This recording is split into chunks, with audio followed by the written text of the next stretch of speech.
حیدرآباد میں تحریک مسلم شبان کے صدر مشتاق ملک اور کودانت راؤ کے زیر اہتمام ایک اہم گول میز کانفرنس منعقد ہوئی۔ یہ کانفرنس امت شاہ کے ڈاکٹر بی آر امبیڈکر کے متعلق دیے گئے غیر معقول بیانات کے خلاف آواز اٹھانے کے لیے رکھی گئی تھی۔ اس میٹنگ میں S C S T B C کے لوگ، آئی پی ایس افسران اور کئی اہم شخصیات نے شرکت کی۔ سب نے امت شاہ کے بیانات پر اپنا احتجاج دکھایا، آئین کے تحفظ اور ڈاکٹر امبیڈکر کی عزت حقوق کے لیے اپنی آواز اٹھائی۔ یہ کانفرنس مختلف طبقات کے اتحاد اور نظام انصاف کو مضبوط کرنے کا پیغام تھی۔ کانفرنس کا مکمل ڈیٹیلز اور ویڈیوز دیکھنے کے لیے ہمارے یوٹیوب چینل RAS نیوز کو ضرور سبسکرائب کریں۔ نئی اور بروقت جانکاری کے لیے ہمیشہ جڑے رہیے۔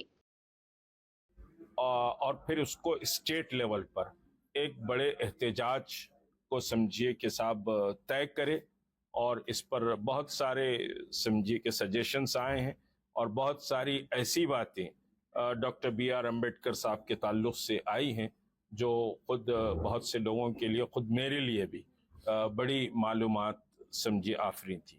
جیسے کہ ان کی یونیورسٹی کے لیے اسکالرشپ کا مسئلہ سامنے آیا۔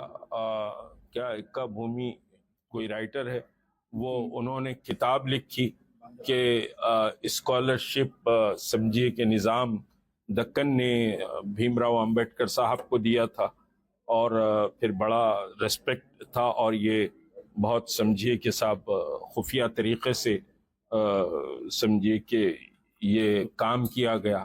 تو یہ باتیں بہرحال ہمارے لیے بھی بالکل نئی باتیں تھیں، اور یہ کہ بھیم راؤ امبیڈکر صاحب ہر وقت مسلمانوں کے بہت قریب بھی رہے ہیں، مسلمان ان کے بھی قریب رہے ہیں، اور بہت سے موقعوں پر سیاسی طور پر، سماجی طور پر، اور سب سے بڑی بات آج جو دستور ہے، دستور میں سمجھیے کہ جو ہم کو بولنے کی آزادی ہے، جس طرح مذہبی آزادی ہے، چاہے مسجد کے مینار سے مسجد کی اذان تک کی جو آزادی ہے وہ دستور دیتا ہے، اور وہ دستور بابا صاحب امبیڈکر نے بنایا ہے۔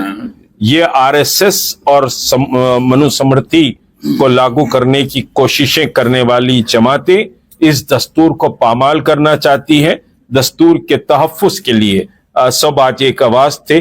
ہمارے محترم عزیز پاشا صاحب، سابقہ ممبر آف پارلیمنٹ MLC، اور پھر کندن پروفیسر وشویشور راؤ صاحب، پروفیسر سیمادری صاحب، اور سمجھیے کہ نائک ایسٹیز کے بہت سارے نمائندے، اور پھر ہمارے بام سیف کے ڈاکٹر کمار جو تلنگانہ بام سیف کے صدر ہیں، پھر عبدالعزیز صاحب جو MPJ کے صدر ہیں، شکیل صاحب جو انڈین یونین مسلم لیگ کے ہیں، پھر اب تحریک مسلم شبان کے تو عبداللہ قمر صاحب، غفار صاحب اور شبان کی پوری ٹیم رہی، اور پھر سمجھیے کہ ہماری جیک سے جو لوگ جڑے ہوئے ہیں وہ بھی سبھی سمجھیے کہ آج کے اجلاس میں شریک رہے۔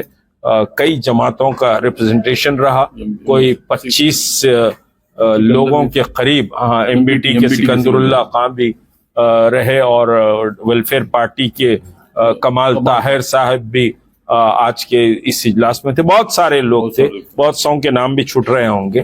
تو یہ کہ کوئی 25 سمجھے ریپرزنٹیٹیوز نے آج کریں گے۔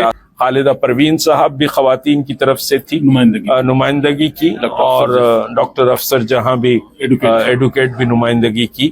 تو 1-2-3 دن میں کمیٹی بنائی جائے گی، اور وہ کمیٹی اسٹیٹ لیول پر کیا ہو فیصلہ کرے گی۔ جو بات کہے اس کا ہم سب لوگ کڑی مخالفت کرنا ضروری ہے۔ ان کا غصہ کوئی صرف امبیڈکر کے اوپر نہیں تھا، ان کا غصہ جمہوریت کے اوپر، اور ان کا غصہ دستور کے اوپر بھی تھا، نظر دستور کے اوپر تھی۔ اسی لیے ہم سب لوگ ایک ساتھ جڑ کر خوشیاں رہنا بہت ضروری ہے۔